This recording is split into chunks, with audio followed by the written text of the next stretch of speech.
irmãos,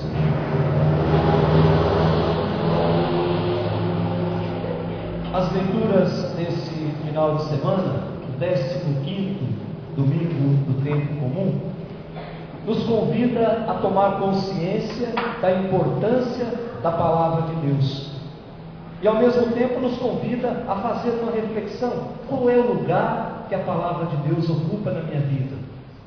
Será que nós vamos tentar decifrar tudo isso? A primeira leitura, profeta Isaías, capítulo 55. Nós sabemos que o profeta Isaías, ele exerceu a sua missão apostólica, ou melhor, a sua missão profética, no meio dos exilados. Quando lá no ano de 586, Nabucodonosor invadiu Jerusalém, levou para o cativeiro grande parte da população. Então o profeta Isaías aparece entre aqueles que estavam presos lá no cativeiro, com uma mensagem de esperança. Uma mensagem de esperança diante de um povo amargurado, diante de um povo desiludido, diante de um povo decepcionado. É por isso que o livro do profeta Isaías é conhecido no meio acadêmico, e aqui está o Rafael, que faz teologia, não vai me deixar mentir, como o livro da consolação. Por quê? Porque o profeta anuncia a libertação dos exilados. Depois o profeta fala da reconstrução de Jerusalém, principalmente da construção do templo, da igreja onde eles se reuniam, para depois voltarem a apresentar cultos a Deus. Então já é o finalzinho do livro do profeta Isaías, no capítulo 55, e o profeta vem relembrar ao povo a eficácia da palavra de Deus, a palavra que foi proclamada lá no meio dos exilados. Gente, nós estamos aqui nesse texto no ano 550 antes de Cristo, portanto há 2500 anos atrás, diante de um povo que está farto de belas palavras, diante de um povo que está farto de discursos que não levam a nada, de promessas que não se concretizam. Então, diante de um povo impaciente, diante de um povo que vivia na dúvida, diante de um povo que o ceticismo começava a minar os valores da fé, já não sabiam mais separar ou acreditar naquilo que supostamente seria verdade, estavam se transformando em céticos, nada mais tinha sentido. Aí aparece o profeta para dizer que Deus não abandona nunca. E eles se questionavam: será possível que Deus nos abandonou? Será possível que esse Deus ainda é fiel à sua promessa, quando disse para esse povo: vós sereis o meu povo, desde que eu seja o vosso Deus? Será que Deus nos abandonou? Será que por que é que Ele está demorando a intervir na nossa vida? Meus irmãos, muitas vezes esses são os questionamentos de hoje. 2500 anos atrás já questionavam a atuação de Deus. Aí o profeta vem dizer: não, Deus não nos abandona nunca, porque Deus nos cuida com amor de Pai. Deus não olha os nossos, Deus não mede a nossa vida a partir dos nossos pecados. Deus mede a nossa vida a partir do momento em que eu me disponho a estar totalmente aberto à sua palavra. Deus tem mais o que fazer do que ficar lá com o caderninho na mão, marcando quantos pecados nós fizemos. Deus está lá com os braços abertos, igual aquele pai, quando o menino vai embora, de repente o pai sempre está esperando, com os braços abertos, lá na varanda, esperando o filho voltar.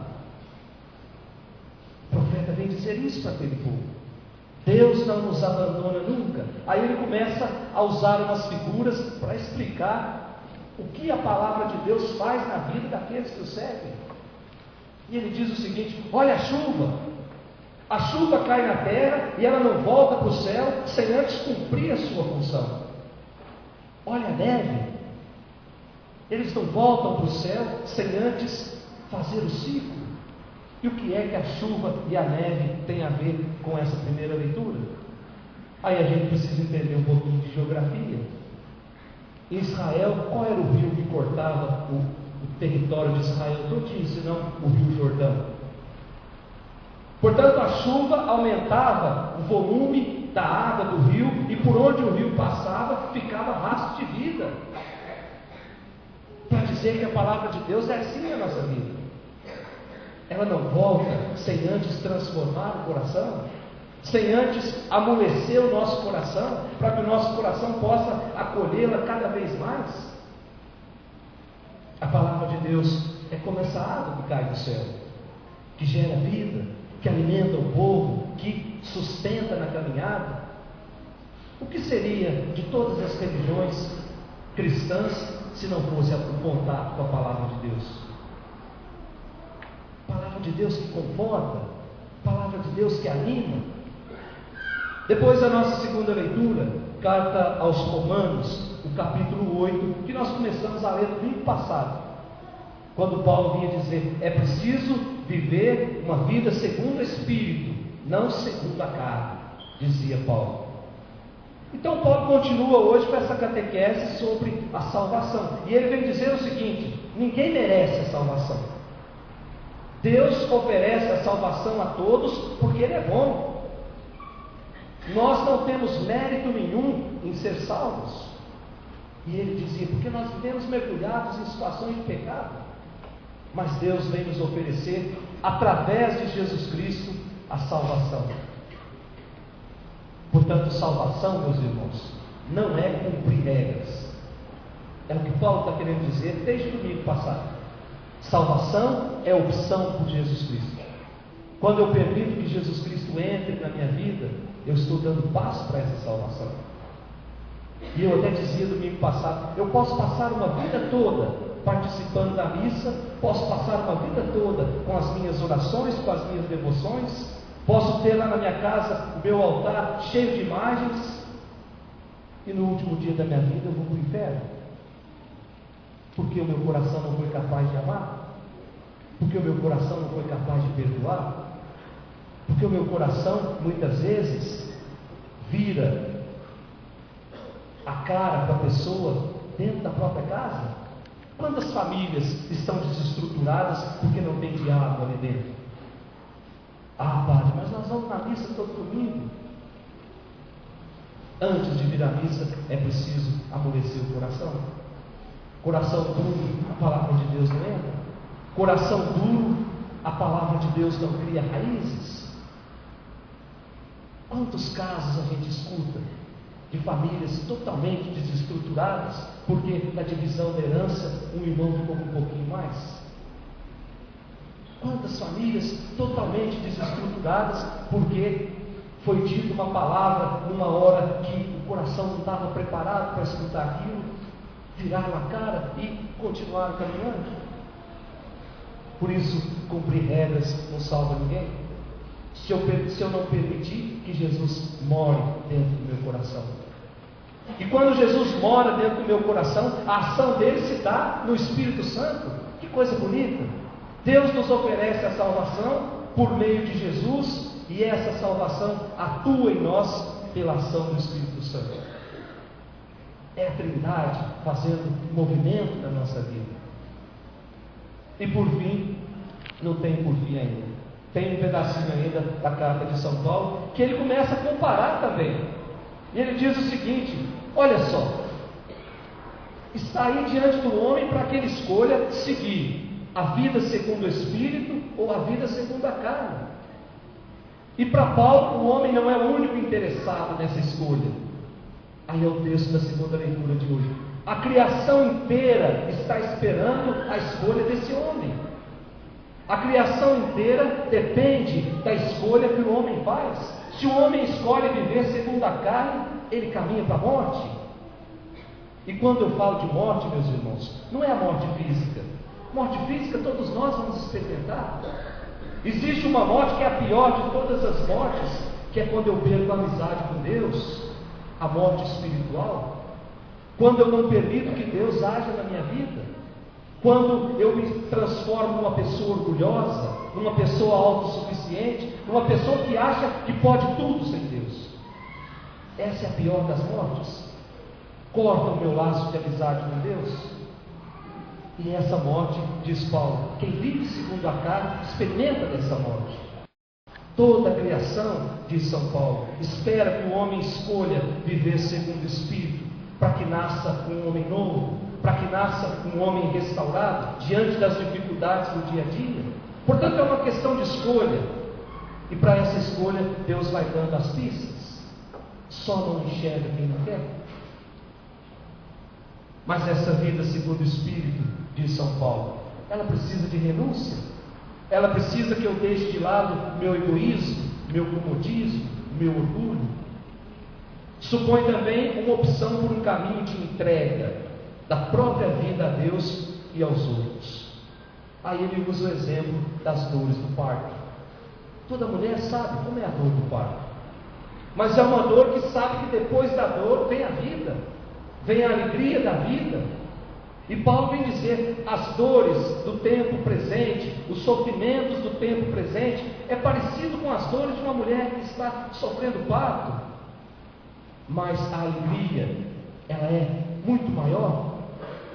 A alegria que nos espera, ela é muito maior. A alegria daqueles que são capazes de suportar as dores do tempo presente, são capazes de suportar os sofrimentos, é pequeno diante da grande felicidade que é a amizade e o convívio com Deus. E por fim, o nosso Evangelho de hoje, capítulo 13 do Evangelho de São Mateus, nos apresenta Jesus contando uma história que eles identificam como sendo uma parábola. O que é uma parábola, meus irmãos? Senão uma história usando símbolos, usando figuras, um tipo de linguagem para que a pessoa entenda melhor qual é a mensagem que está contida naquela história. Parábola não foi inventado por Jesus, já existia na época de Jesus, até como contrapondo aos discursos muito intelectualizados da época de Jesus, discursos recheados de citações filosóficas que, ao invés de esclarecer, confundia.